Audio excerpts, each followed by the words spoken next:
તમારામાં પ્રવૃત્તિ 5.7 છે. એમાં પ્રશ્નો છે. નીચે બીજા આવર્તના તત્વોની પરમાણુય ત્રિજ્યા આપેલી છે. બી, બીઈ, ઓક્સિજન એટલે કે boron, beryllium, oxygen, nitrogen, lithium અને કાર્બન. બીજા આવર્તના તત્વો પરમાણુય ત્રિજ્યા. તમને તરત જ ખ્યાલ આવવો જોઈએ કે આવર્તમાં ડાબી બાજુથી જમણી બાજુ જઈએ એટલે પરમાણુય ત્રિજ્યા શું થાય? ઘટી જાય. બરાબર. અહીં એવું છે કે પરમાણુય ત્રિજ્યાના ઉતરતા ક્રમમાં ગોઠવો. એટલે પહેલાં શું આવશે? બીજા આવર્તના તત્વો. પહેલાં લિથિયમ આવે, પછી બેરિલિયમ, બોરોન, કાર્બન, નાઇટ્રોજન અને ઓક્સિજન. અને પરમાણુય ત્રિજ્યા ઉતરતો ક્રમ છે એટલે હાઈએસ્ટ, એટલે સૌથી પહેલાં વધારે હોય તે. બરાબર ને? એટલે 152, 111, 88, 77, 74 અને 60. તો આની નીચે જે આપેલી છે તે જ. પણ આમાં બેઝિક વસ્તુ તમને શું ખબર હોવી જોઈએ કે આવર્તમાં પરમાણુય ત્રિજ્યા ડાબી બાજુથી જમણી બાજુ જઈએ તો શું થાય? ઘટતી જાય. એ ખ્યાલ હોવું જોઈએ. ચાલો હવે જોજો બીજો પ્રશ્ન. શું હવે તત્વો આવર્ત કોષ્ટકમાં આપેલ આવર્તની ભાતમાં ગોઠવાયેલ છે? આપેલા તત્વો આવર્ત કોષ્ટકમાં બીજા આવર્તની ભાતમાં ગોઠવાયેલા છે. બીજા આવર્તની ભાતમાં ગોઠવાયેલા છે. ચાલો પછી છે કયા તત્વો સૌથી મોટા પરમાણુ અને સૌથી નાના પરમાણુ ધરાવે છે? તો સૌથી મોટા પરમાણુ તત્વ ધરાવતું તત્વ કયું? લિથિયમ. ડાબી બાજુ છે એટલે. જ્યારે સૌથી જમણી બાજુ ધરાવતું તત્વ કયું? ઓક્સિજન. બરાબર. આવર્તમાં ડાબીથી જમણી તરફ જતા પરમાણુય ત્રિજ્યામાં શું ફેરફાર થાય? આવર્તમાં ડાબીથી જમણી તરફ જતા પરમાણુય ત્રિજ્યા શું થાય? ઘટે. જે મેં ઓલરેડી તમને કહી દીધું છે. સેમ હવે સમૂહના આધારે આ પ્રશ્નો પૂછેલા છે. નીચે આપેલ સમૂહના તત્વોની પરમાણુય ત્રિજ્યામાં ફેરફારનો અભ્યાસ કરો અને તેમને ચડતા ક્રમમાં ગોઠવો. તરત જ તમારા મગજમાં આવવું જોઈએ મેં તમને જે સમજાવ્યું તે મુજબ કે સમૂહમાં ઉપરથી નીચે આવતા પરમાણુય ત્રિજ્યામાં વધારો થાય, કારણ કે કક્ષાનો વધારો થાય. પહેલાં 1 કક્ષા, પછી 2 કક્ષા, પછી 3, પછી 4, પછી 5, આ રીતે કક્ષામાં વધારો થતો જાય એટલે ઓબ્વિયસલી સરેરાશ અંતર વધતું જાય અને તેથી પરમાણુય ત્રિજ્યામાં શું થતો જાય? વધારો થાય. અહીં જે આપેલું છે કે સોડિયમ, લિથિયમ, રૂબિડિયમ, સીઝિયમ અને પોટેશિયમ. બરાબર. તો જુઓ, ચડતા ક્રમમાં ગોઠવવાનું છે વિદ્યાર્થી મિત્રો. એટલે સૌથી પહેલાં ઓછું લખવાનું છે. તો આમાં પહેલું લિથિયમ આવશે, પછી સોડિયમ, પછી શું આવશે? પોટેશિયમ, પછી શું આવશે? રૂબિડિયમ અને પછી શું આવશે? સીઝિયમ. આપણે એનો જવાબ ચડતો ક્રમ લિથિયમ, સોડિયમ, પોટેશિયમ, રૂબિડિયમ અને સીઝિયમ. બરાબર. ચાલો એવા તત્વોના નામ આપો જે સૌથી મોટા અને સૌથી નાના પરમાણુ ધરાવતા હોય. તો સૌથી મોટા પરમાણુ ધરાવતું તત્વ કયું? સીઝિયમ. અને સૌથી નાનું કયું? લિથિયમ. બરાબર. સમૂહમાં ઉપરથી નીચે તરફ જતા પરમાણુય કદમાં કેવી રીતે ફેરફાર થાય? તો સમૂહમાં ઉપરથી નીચે તરફ જતા પરમાણુય કદ શું થાય? વધે છે. બરાબર. આધુનિક આવર્ત કોષ્ટકમાં ધાતુ, અધાતુ અને અર્ધધાતુ તત્વોના સ્થાન જણાવો. તો આધુનિક આવર્ત કોષ્ટકમાં ધાતુ તત્વો ડાબી બાજુએ, અધાતુ તત્વો જમણી બાજુએ, જ્યારે મધ્યમાં અર્ધધાતુ તત્વો અથવા મેટેલોઇડ તત્વો. આ જ્યારે આવર્ત કોષ્ટકની શરૂઆત કરેલું ત્યારે મેં ડાર્ક બ્લુ, ગ્રે અને લાઇટ બ્લુ કલર એના વિશે જોયેલું આપણે. બરાબર. તો જે ગ્રે કલરના તત્વો હતા, સિલિકોન ને આ બધા જે હતા એ કયા છે? અર્ધધાતુ. બરાબર. એ તમને ખ્યાલ હોવો જોઈએ. આપણે વન્સ અગેન જરા જોઈ લઈએ. આધુનિક આવર્ત કોષ્ટકમાં આ જે તત્વો છે એ અર્ધધાતુઓ છે. જુઓ, આ ગ્રે કલરથી અર્ધધાતુ બતાવેલી. જુઓ, boron, silicon, germanium, arsenic, tellurium અને પોલોનિયમ. આ બધા કયા તત્વો છે? અર્ધધાતુ તત્વો છે. આપણને 2 થી 3 મોઢે યાદ રહેવા જોઈએ. આપણને યાદ રહે એવા છે આ બોરોન, સિલિકોન, જર્મેનિયમ. આ બધા આપણને યાદ રહે એવા છે. બરાબર. ચાલો ત્યારબાદ આગલા પ્રશ્નો જોઈએ આપણે. સમૂહ, હવે ધાતુ તત્વની વાત છે. ધાત્વીય ગુણધર્મ ત્રીજું. તો સમૂહ અને આવર્તના તત્વોમાં ધાત્વીય ગુણધર્મનું વલણ સમજાવો. એ આપણે પહેલાં જ જોયેલા છે. ડાબી બાજુ ધાતુ તત્વો, વચ્ચે અર્ધધાતુ તત્વો અને જમણી બાજુ અધાતુ તત્વો. બરાબર. ચાલો આપણે જોઈએ. આ આવર્તની વાત કરી, પછી આપણે સમૂહની વાત કરીએ. સામાન્ય રીતે જે તત્વો વિદ્યુતીય ધન હોય તેવા તત્વો ધાત્વીય ગુણધર્મ ધરાવે છે. ધાતુ તત્વો બંધ નિર્માણ દરમિયાન ઇલેક્ટ્રોન ગુમાવવાની વૃત્તિ ધરાવે છે, એટલે કે તેઓ સ્વભાવે વિદ્યુત ધનમય છે. બરાબર.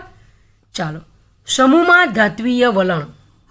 સમૂહની વાત છે, ઉપરથી નીચે તરફ. બરાબર. તો આપણે જોઈએ સમૂહમાં ઉપરથી નીચે તરફ જતા. હવે તમને છે ને થોડોક સમૂહ વિશે યાદ રહી જવું જોઈએ કે દાખલા તરીકે પહેલો સમૂહ તો લિથિયમ, સોડિયમ, પોટેશિયમ, પછી શું આવે? રૂબિડિયમ. બરાબર. પછી caesium. Lithium, sodium, potassium, rubidium, caesium અને ફ્રાન્સિયમ. હવે ફ્રાન્સિયમ સુધી યાદ નહીં રહે તો એટલીસ્ટ 3-4 યાદ રાખવાના તમારે. લિથિયમ, સોડિયમ, પોટેશિયમ અને રૂબિડિયમ. બરાબર. પછી આગળ ચાલીએ. ચાલો જોઈએ. સમૂહમાં ઉપરથી નીચે તરફ જતા સંયોજકતા ઇલેક્ટ્રોન દ્વારા અનુભવાતો અસરકારક કેન્દ્રીય વીજભાર ઘટે છે, કારણ કે સૌથી બહારના ઇલેક્ટ્રોન કેન્દ્રથી શું હોય? દૂર હોય. અને દૂર હોય એટલે આકર્ષણ બળ શું થઈ જાય? ઓછું થાય. એટલે તે સરળતાથી શું થઈ જાય? દૂર થઈ જાય. અને તેથી સરળતાથી દૂર થઈ જાય એટલે ધાત્વીય ગુણધર્મમાં વધારો થાય ને. એટલે ઉપરથી નીચે તરફ જઈએ તો ધાત્વીય ગુણ વધે, કારણ કે ઇલેક્ટ્રોન સરળતાથી ગુમાવી શકાય. બરાબર. કેમ? કારણ કે દૂર છે. કારણ કે કેમ? પહેલામાં 1 કક્ષા, બીજામાં 2 કક્ષા, ત્રીજામાં 3 કક્ષા, ચોથામાં 4 કક્ષા, પાંચમામાં 5 કક્ષા, છઠ્ઠામાં 6 કક્ષા અને સાતમામાં 7 કક્ષા. તો અંતર કેટલું બધું વધે. એટલે જે છેલ્લી કક્ષામાં ઇલેક્ટ્રોન રહેલો છે એની ઉપર પેલું આકર્ષણ બળ શું થઈ જાય? પ્રોટોનનું ઓછું થઈ જાય અને તે સરળતાથી કક્ષામાંથી દૂર કરી શકાય. બરાબર. તો સમૂહમાં ઉપરથી નીચે તરફ જતા ધાત્વીય ગુણ વધે, એટલે કે વિદ્યુતીય ધનમયતા વધે. ચાલો અહીં આપણે જોઈએ. આ આપેલું છે lithium, sodium, potassium, rubidium, caesium, francium. આ બધાનું આપણને હવે સંજ્ઞા યાદ રહી ગઈ. ઉપરથી નીચે તરફ જતા ધાત્વીય ગુણ વિદ્યુત ધનમયતા વધે. મેં તમને કહ્યું લિથિયમ એટલે પરમાણુ ક્રમાંક 3 એટલે 2 1. બરાબર ને. એટલે 2 કક્ષા આવી. આમાં 3 કક્ષા 2 8 1. આમાં 4 કક્ષા 2 8 8 1.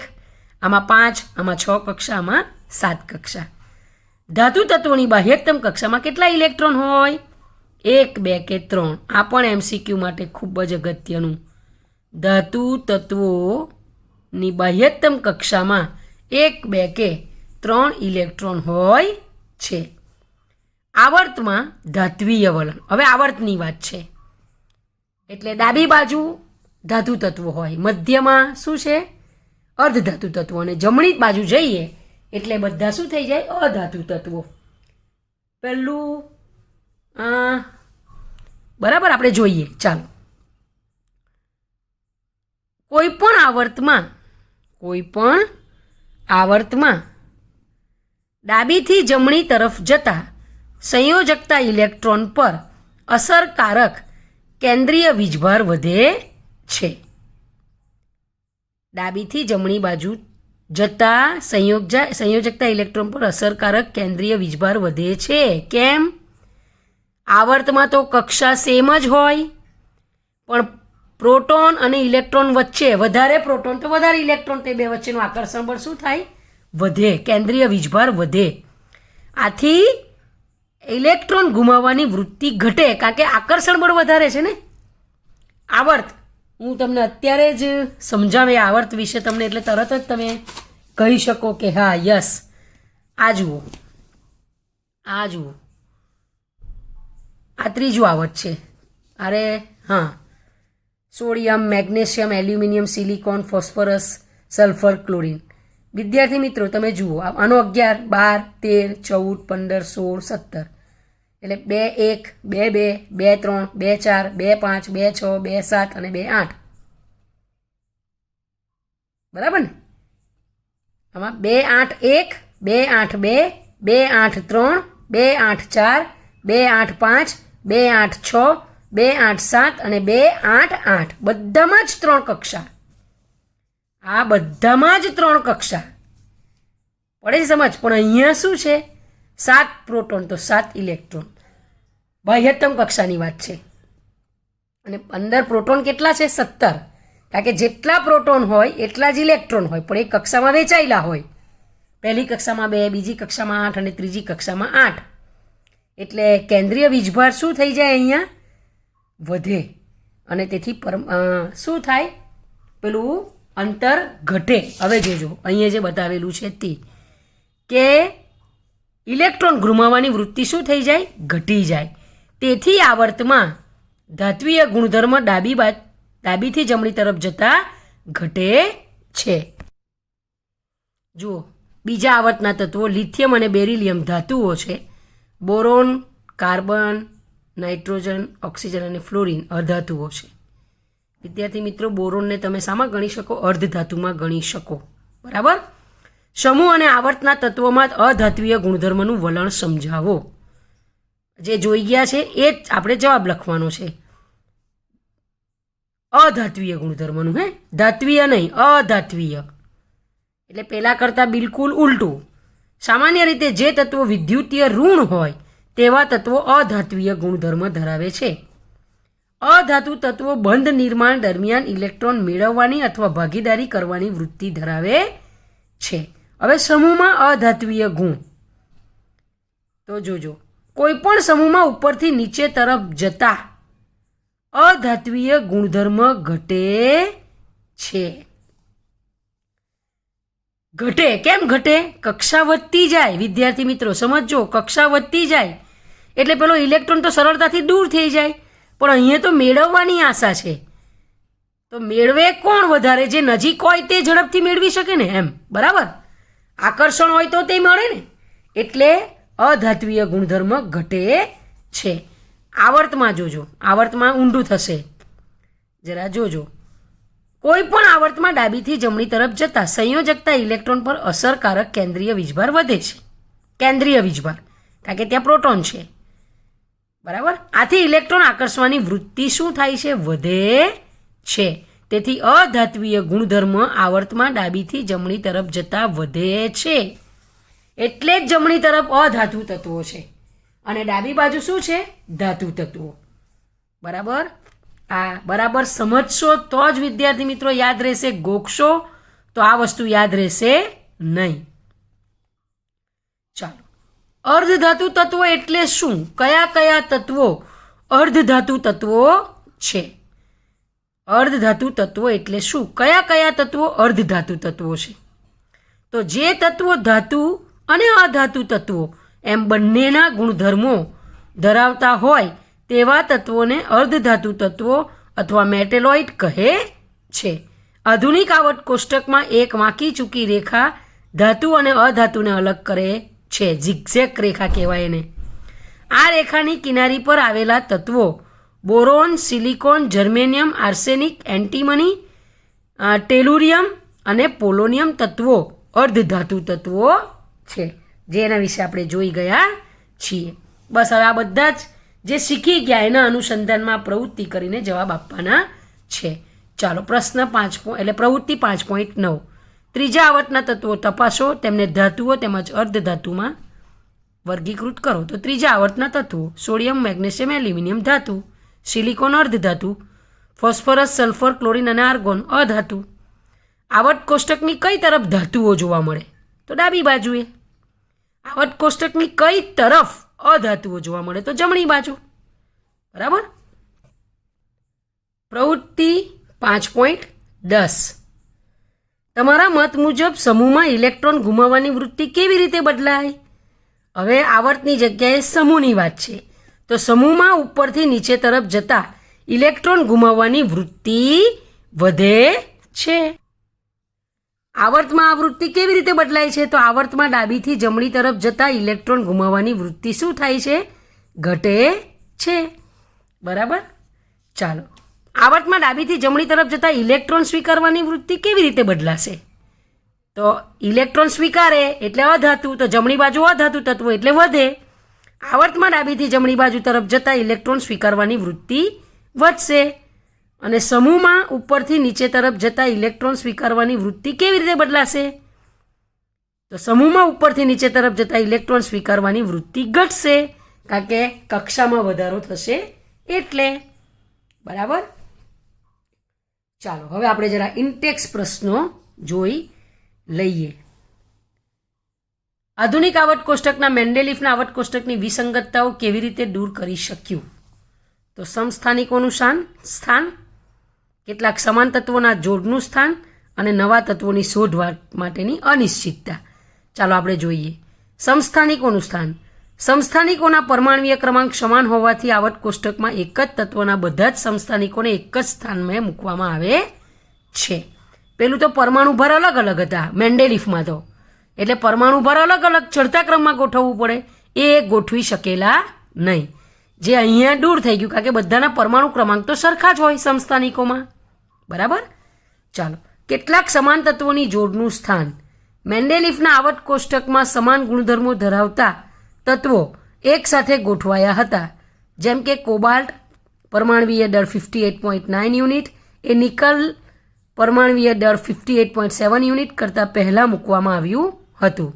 જ્યારે આધુનિક આવર્ત કોષ્ટક એ પરમાણવીય ક્રમાંકના આધારે રચાયું હોવાથી નિકલનો પરમાણુ ક્રમાંક 27 અને કોબાલ્ટનો પરમાણવીય ક્રમાંક 28 હોય, કોબાલ્ટનું સ્થાન નિકલ બાદ ગોઠવાયું.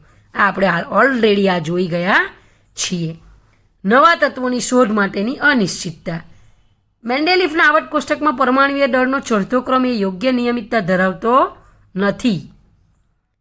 આથી એક તત્વ પછી નવા કયા તત્વ વિશે સંશોધન કરવું અથવા તેના વિશે આગાહી કરવી ખૂબ જ મુશ્કેલ હતું. આધુનિક આવર્ત કોષ્ટક પરમાણવીય ક્રમાંક પર રચાયું હોવાથી નવા તત્વોના સંશોધન કાર્યને વેગ મળ્યો. બરાબર. ચાલો, તમારી ધારણા મુજબ મેગ્નેશિયમ જેવી રાસાયણિક પ્રક્રિયાઓ દર્શાવતા બે તત્વોના નામ આપો. તમારી પસંદગીનો આધાર શું હશે? વિદ્યાર્થી મિત્રો જરા જોજો. મેગ્નેશિયમ જેવી રાસાયણિક પ્રક્રિયાઓ, આનો મતલબ એવો થાય કે રાસાયણિક ગુણધર્મો ત્યારે જ સમાન હોય જ્યારે તેઓ એક જ સમૂહમાં આવેલા હોય, એટલે કે એમની બાહ્યતમ કક્ષામાં સરખા ઇલેક્ટ્રોન રહેલા હોય. હવે મેગ્નેશિયમ એટલે શું? 12, એનો પરમાણુ ક્રમાંક 12 એટલે 2, 8, 2 એટલે બીજા સમૂહના જે તત્વો છે એ આ મેગ્નેશિયમ જેવી રચના ધરાવતા હોય, રાસાયણિક પ્રક્રિયા ધરાવતા હોય. આધુનિક આવર્ત કોષ્ટકમાં જે તત્વોની બાહ્યતમ કક્ષામાં ઇલેક્ટ્રોનની સંખ્યા સમાન હોય તેવા તત્વો સમાન રાસાયણિક પ્રક્રિયાઓ દર્શાવે છે. અહીં આપેલું છે, જરા જોજો. મેગ્નેશિયમની બાહ્યતમ કક્ષામાં 2 ઇલેક્ટ્રોન છે. આથી બાહ્યતમ કક્ષામાં 2 ઇલેક્ટ્રોન હોય તેવા તત્વો બેરિલિયમ, કેલ્શિયમ અને સ્ટ્રોન્શિયમ સમાન રાસાયણિક પ્રક્રિયાઓ દર્શાવે છે. બરાબર. સમૂહ 2ના તત્વો આપેલા છે, જરા જોજો. Beryllium 4, 2, 2, magnesium 12, 2, 8, 2. તમે ડાયરેક્ટ પણ લખી શકો 2, 8, 8, 2, તો 8 ને 2 10 ને 8 18 ને 2 20, 20 એનો એ તો એ કેલ્શિયમ. 2, 8, 18, 8, 2 સ્ટ્રોન્શિયમ 38. બરાબર. ચાલો, આ બીજું સેમ એવી રીતના બીજું આપ્યું છે. બીજો પ્રશ્ન. 3 તત્વો કે જેમની બાહ્યતમ કક્ષામાં 1 ઇલેક્ટ્રોન ધરાવે છે એના નામ આપો. તો પહેલો સમૂહ એટલે લિથિયમ, સોડિયમ, પોટેશિયમ. બરાબર. આ આવી શકે. 2 તત્વો કે જેમની બાહ્યતમ કક્ષામાં 2 ઇલેક્ટ્રોન હોય એટલે મેગ્નેશિયમ અને કેલ્શિયમ. અને સંપૂર્ણ ભરાયેલી એટલે સૌથી છેલ્લો એટલે નિષ્ક્રિય વાયુ તત્વો એટલે નિયોન, આર્ગોન, ક્રિપ્ટોન આવી શકે. બરાબર. ચાલો, લિથિયમ, સોડિયમ, પોટેશિયમ આ બધી એવી ધાતુઓ છે કે જે પાણી સાથે પ્રક્રિયા કરી હાઇડ્રોજન વાયુ મુક્ત કરે છે. આ તત્વોના પરમાણુઓમાં કોઈ સમાનતા છે? લિથિયમ, સોડિયમ, પોટેશિયમ પહેલા સમૂહના તત્વો. બરાબર. બધામાં બાહ્યતમ કક્ષામાં 1 ઇલેક્ટ્રોન. બરાબર. આ એની શું છે? સમાનતા. એ જ વસ્તુ આપેલી છે. લિથિયમ, સોડિયમ, પોટેશિયમ આ બધી આલ્કલી ધાતુ તત્વો પાણી સાથે પ્રક્રિયા કરી હાઇડ્રોજન વાયુ મુક્ત કરે છે. આલ્કલી એટલે મેટલ, ધાતુ તત્વો છે આ, એટલે મેટલ લખ્યું. લિથિયમ, સોડિયમ અને પોટેશિયમ. તો શું બને? એને પ્રક્રિયા કરે તો એને હોય છે અને હાઇડ્રોજન વાયુ છૂટો પડે. બરાબર. આ બધી જ ધાતુઓની બાહ્યતમ કક્ષામાં એક ઇલેક્ટ્રોન છે, અર્થાત તેમની ઇલેક્ટ્રોન રચના સમાન છે. બીજો પ્રશ્ન એ પૂછેલો છે, હિલિયમ એક નિષ્ક્રિય વાયુ છે જ્યારે નિયોનની પ્રતિક્રિયાત્મકતા ખૂબ જ ઓછી છે. તેમનામાં પરમાણુમાં કોઈ સમાનતા છે ને? છેલ્લો તત્વ, બરાબર, છેલ્લું સમૂહ. હિલિયમ અને નિયોન બંને નિષ્ક્રિય વાયુ તત્વો છે. બંને તત્વોની બાહ્યતમ કક્ષા ઇલેક્ટ્રોનથી સંપૂર્ણ ભરાયેલી છે. હિલિયમની એક જ કક્ષા કે અને તેમાં 2 ઇલેક્ટ્રોન, જ્યારે નિયોનની એલ કક્ષા જેમાં 8 ઇલેક્ટ્રોન ગોઠવાયેલા છે. 2 8 કે એલ એટલે 2 અને 8 એટલે બાહ્યતમ કક્ષામાં 8 ઇલેક્ટ્રોન સંપૂર્ણ ભરાયેલા છે. બરાબર. ચાલો, આધુનિક આવર્ત કોષ્ટકમાં પ્રથમ 10 તત્વોમાં પ્રથમ જે 10 તત્વો છે એમાં કઈ કઈ ધાતુઓ જરા જોજો. 1H, બરાબર, પછી 2 હિલિયમ, ત્રીજું lithium, beryllium, boron, carbon, nitrogen, oxygen, fluorine અને નિયોન. આને સ્થાન આપેલું નથી. હિલિયમ નિષ્ક્રિય, નિયોન નિષ્ક્રિય, લિથિયમ અને બેરિલિયમ ધાતુ તત્વો, બોરોન અર્ધધાતુ, કાર્બન, નાઇટ્રોજન, ઓક્સિજન, ફ્લોરિન બધા અધાતુઓ. એટલે 2 જ ધાતુ તત્વો છે, લિથિયમ અને બેરિલિયમ. બરાબર. આવર્ત કોષ્ટકમાં તત્વના સ્થાનને ધ્યાનમાં લેતા નીચે દર્શાવેલા પૈકી કયું તત્વ તમારી ધારણા અનુસાર સૌથી વધુ ધાત્વીય લક્ષણ ધરાવે છે? ધાત્વીય લક્ષણ: ગેલિયમ, જર્મેનિયમ, આર્સેનિક, બરાબર, બેરિલિયમ અને એસી. એસી એટલે આપણે જરા જોઈએ, સેલેનિયમ. બરાબર. ચાલો, હવે આને આપણે જોઈએ. આ સમૂહ આ બાજુ ને આ બાજુ આવર્ત. જોજો, બેરિલિયમ બીજો આવર્ત અને બીજો સમૂહ, આ ઊભી લાઈન અને આડી લાઈન. આ ગેલિયમ ચોથો આવર્ત. આ બધા ચોથા સમૂહના તત્વો છે, જરા જોજો. અને અહીંયા આ સમૂહ કયો છે? આ 13મો, આ 14મો, આ 15મો અને આ 16મો. એટલે આમાં તો 4 ઇલેક્ટ્રોન આવે, આમાં 5 ઇલેક્ટ્રોન આવે અને આમાં 6 ઇલેક્ટ્રોન આવે અને આમાં 3 ઇલેક્ટ્રોન આવે. એટલે 1 2 ને 3 એટલે ઇલેક્ટ્રોન શું થવાની? બરાબર. એટલે ગેલિયમ એમાં 3 ઇલેક્ટ્રોન છે અને આ બીજામાં એટલે આમાં 2 ઇલેક્ટ્રોન, આમાં 4 એટલે એ તો એટલે કંઈ પણ કરે તો 4 જ આવે. આ 5 અને આ 6 એટલે આમાં અધાતુ તત્વ આવે. બરાબર. એટલે આ બેરિલિયમ અને ગેલિયમ એ સૌથી વધારે ધાતુ તત્વ ગુણધર્મ ધરાવે છે, ગેલિયમ અને બેરિલિયમ. તો વિદ્યાર્થી મિત્રો, અહીં આપણું આ પ્રકરણ શું થાય છે? પૂર્ણ થાય છે. હવે તમારે સ્વાધ્યાયના પ્રશ્નો લખવાના છે. આશા રાખું કે સમજી વિચારીને તમે સ્વાધ્યાયના પ્રશ્નોના જવાબ લખશો. બરાબર.